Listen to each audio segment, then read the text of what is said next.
I thought there's a lot that could be done with the Western genre that would include Native people, but also, just tell a little bit of truth, but tell some jokes too while you're at it. Cause you got to entertain people. If you entertain them first, they'll stay for the message. From the Autry Museum, located on Tongva homelands in Los Angeles, California, join us in asking, what is a Western?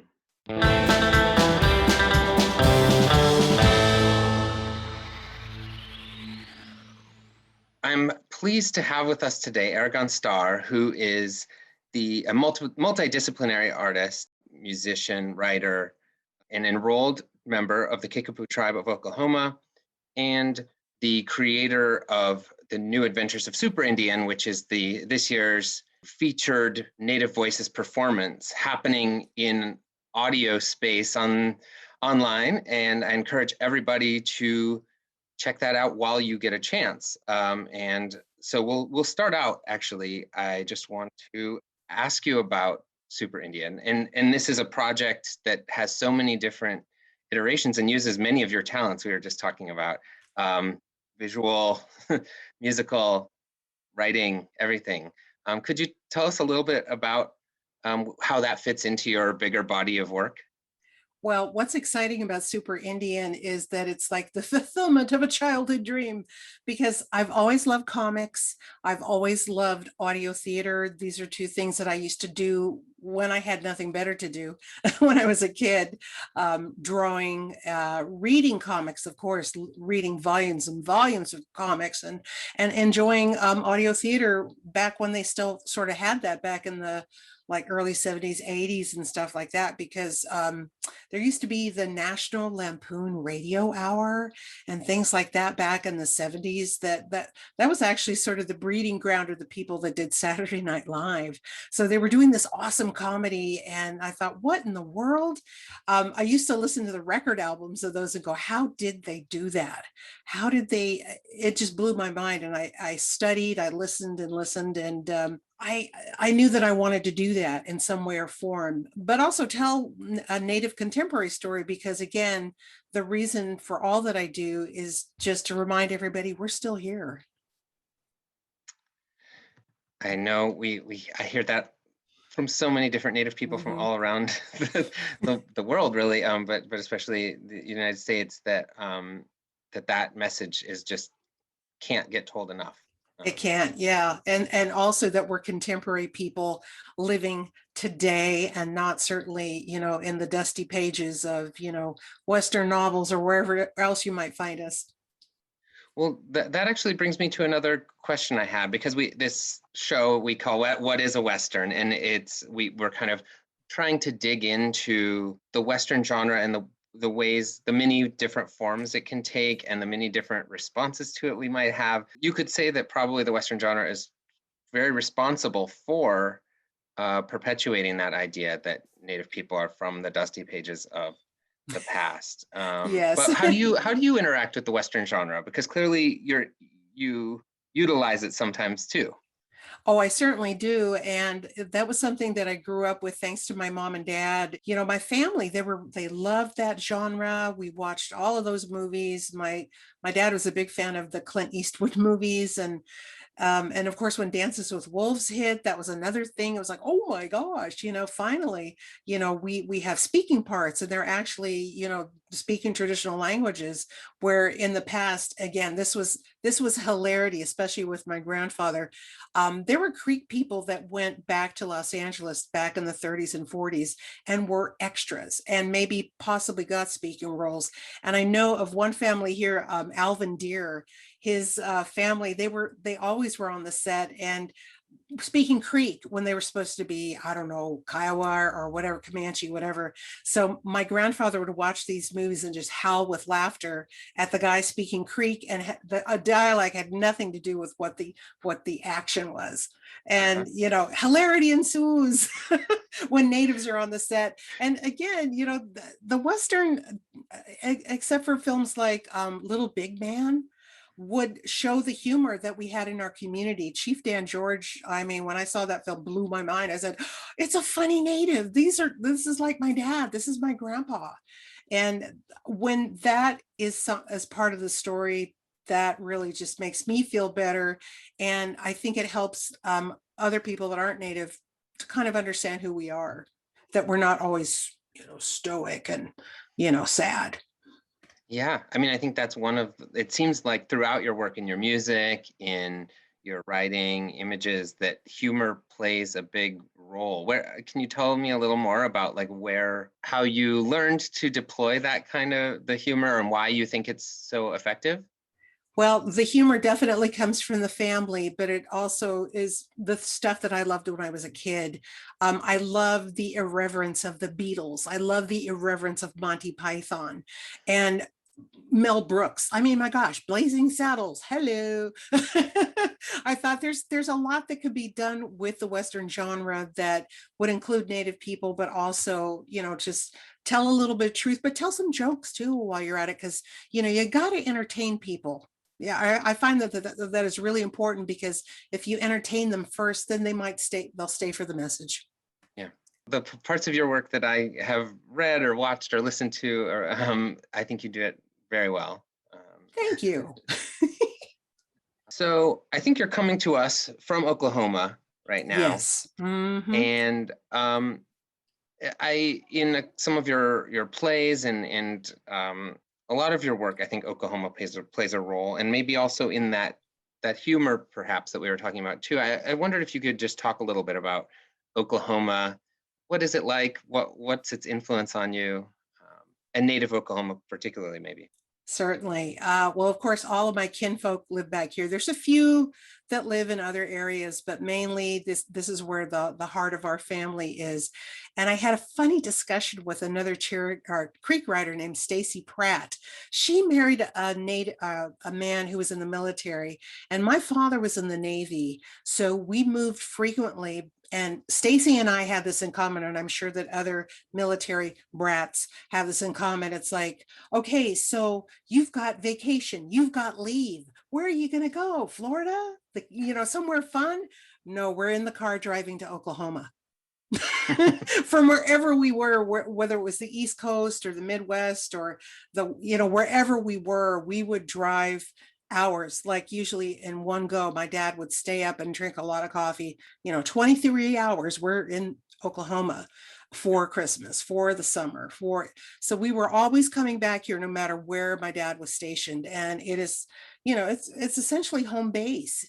But I'm going to say, California is the second, because we've got a long history of, our family, on all sides of my family, moving to California, sometimes staying, sometimes, coming back. But we've got history on that Mother Road, that Route 66. I tell you, that's like I know it like the back of my hand, I-40, that's my road.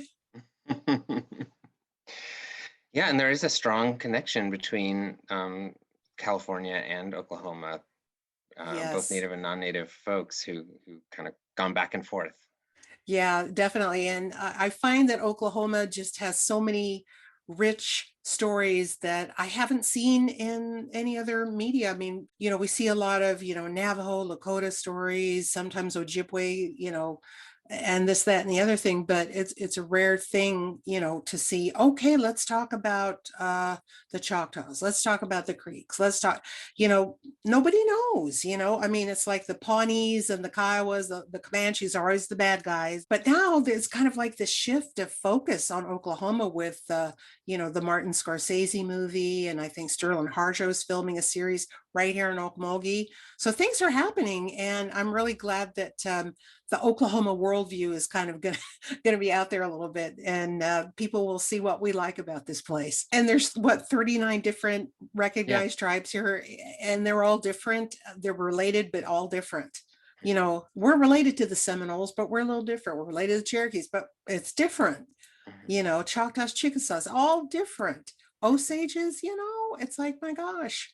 The only thing we have in common is that Trail of Tears, the removal, being displaced, and Indian territory, and just all that came with, the oil boom and everything. I'm learning something new every day about this place, truly.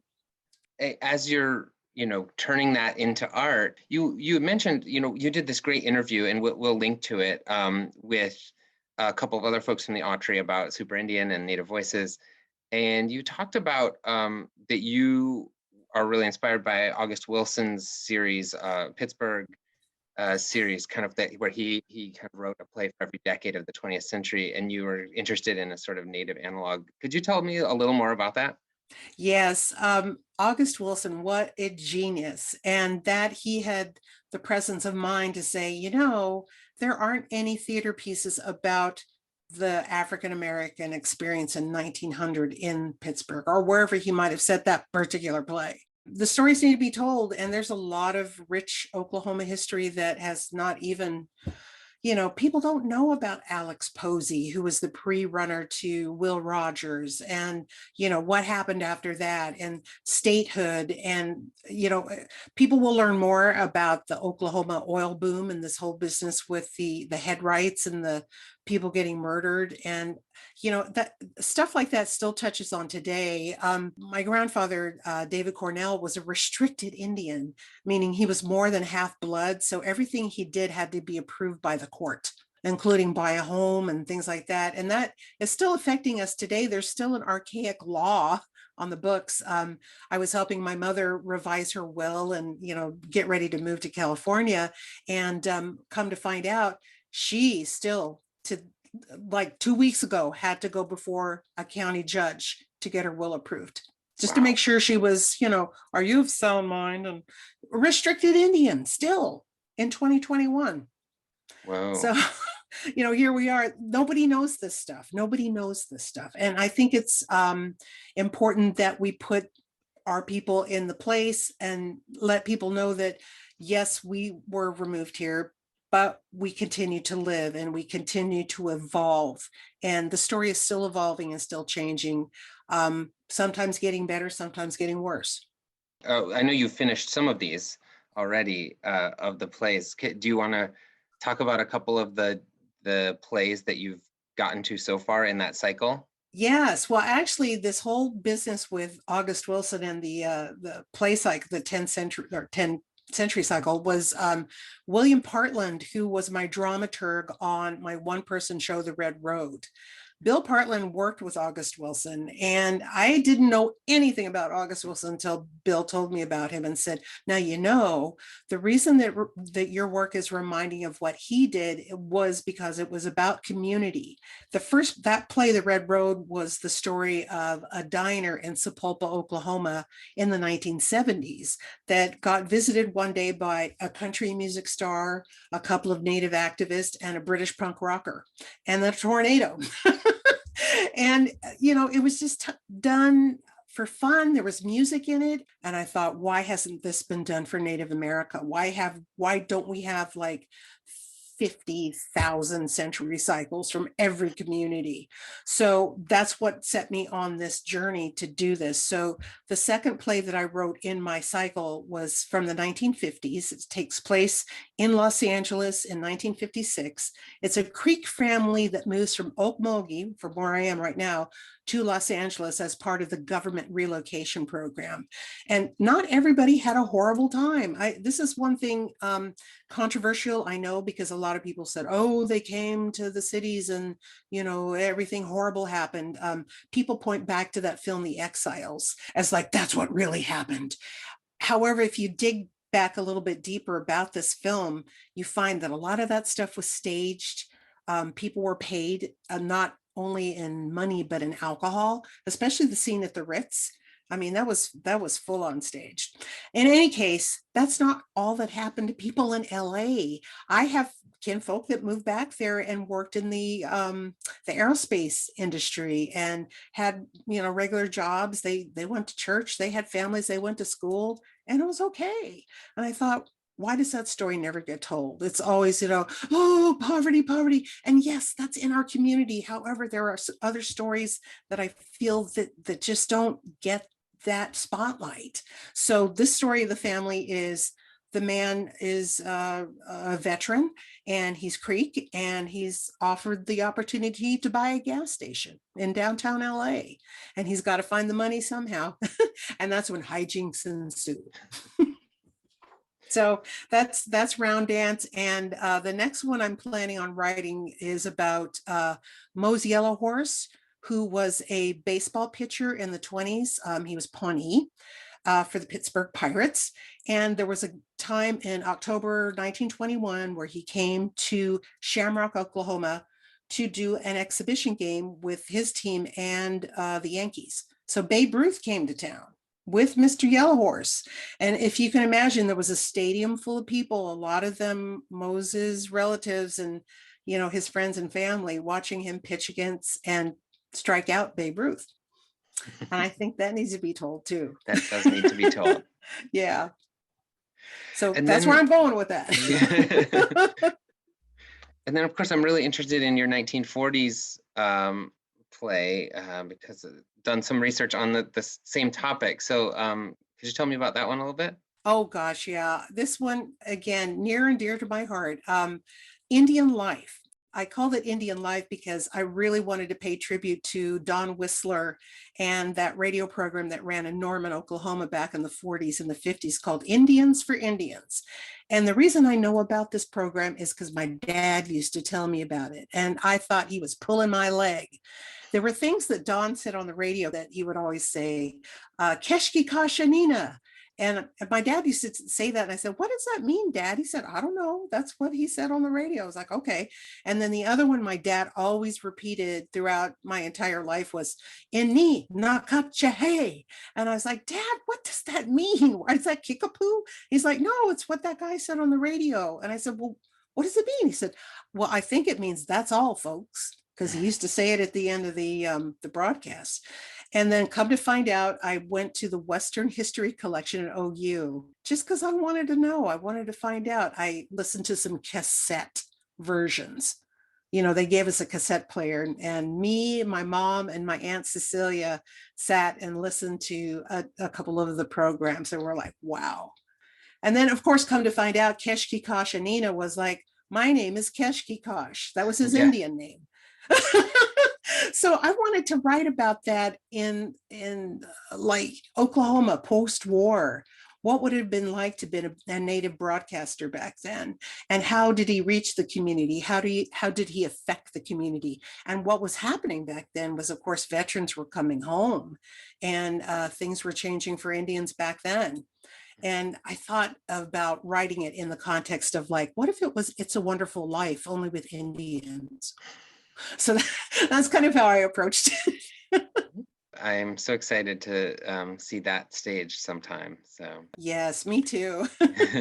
So you have a few more you want to do in the future to cover a few more decades. Do you want to go into the 21st century or up to the 90s? I'm probably just going to go to the 90s, you know, because I'm like, oh, what am I going to write about for the 80s and 90s? And you know, because and even the 60s, because I'm not really, you know, it's like, where's the story there?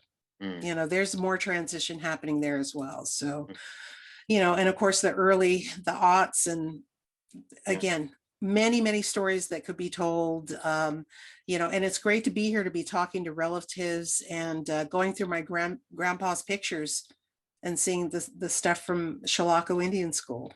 It's like, whoa.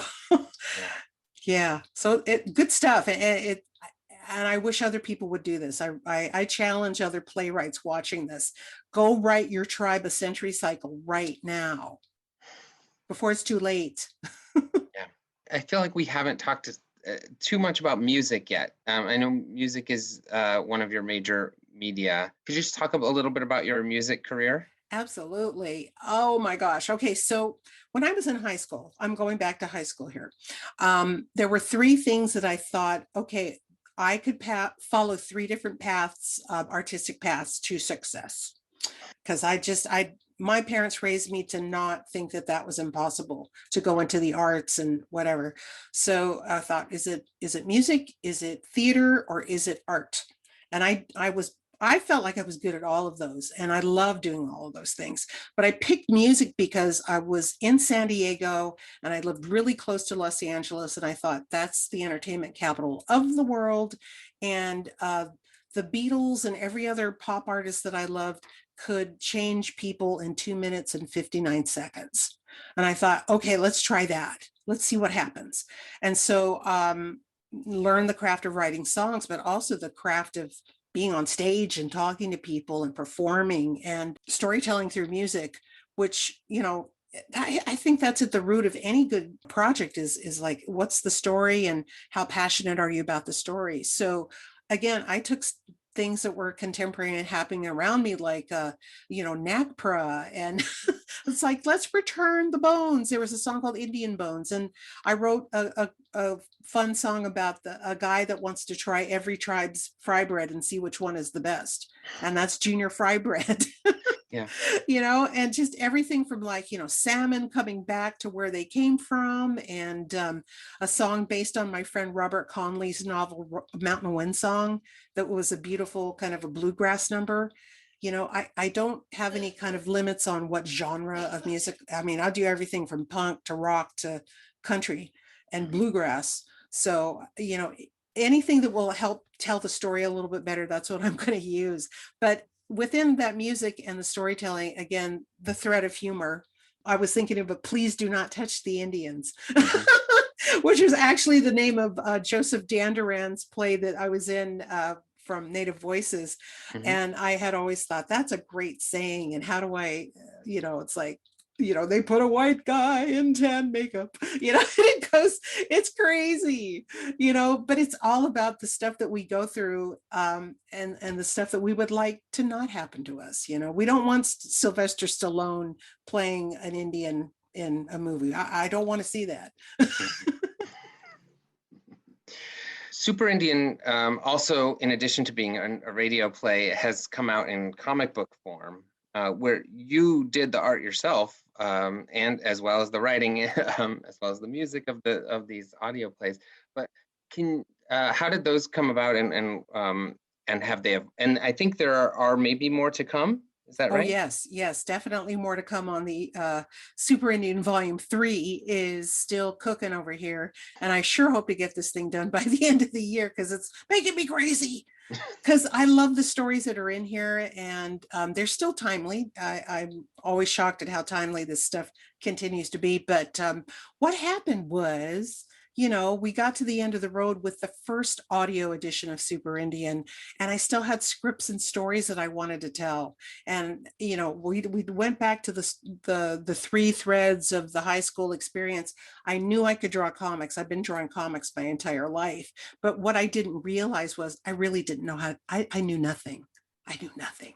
So, so what I did was I went to a lot of different Comic Cons and just picked brains, and got a lot of books and did a lot of reading and studying, and taught myself that Marvel style, that DC Comics style, because I had yet to see that from any of our comic artists that had been out previously.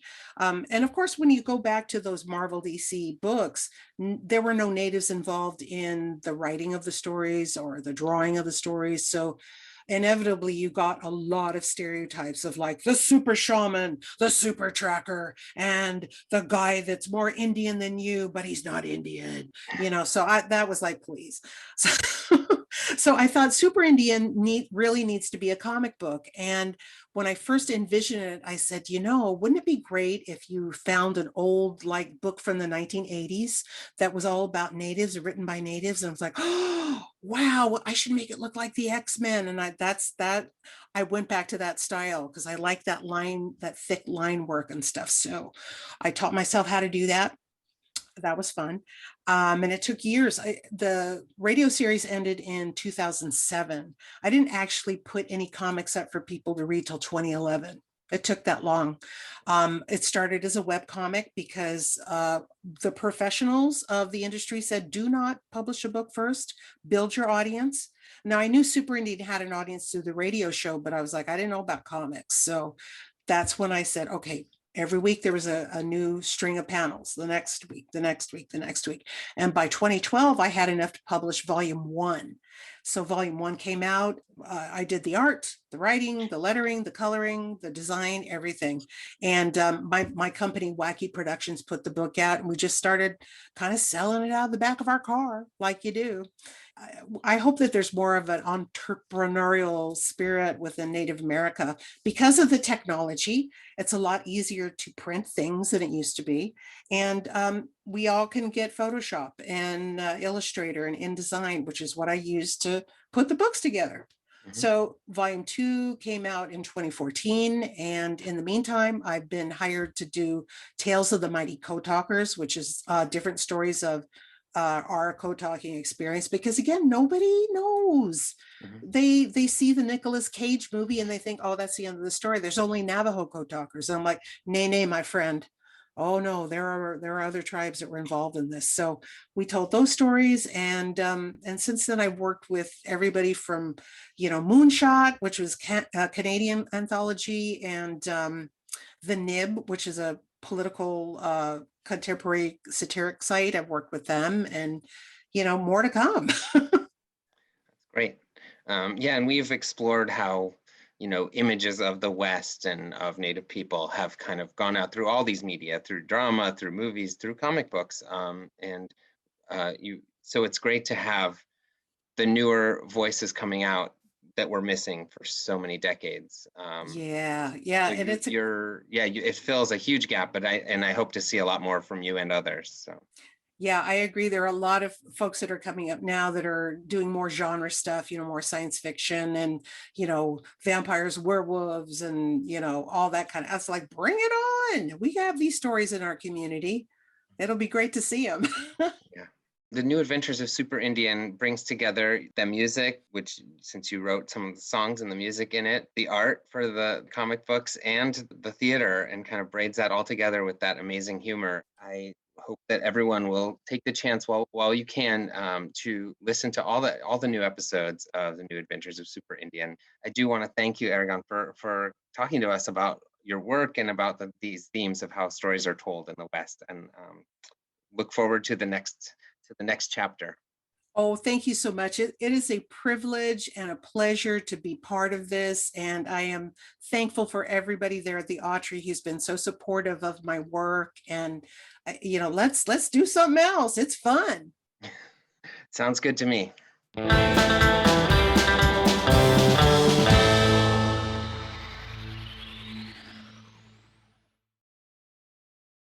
The Autry Museum of the American West thanks our members and supporters.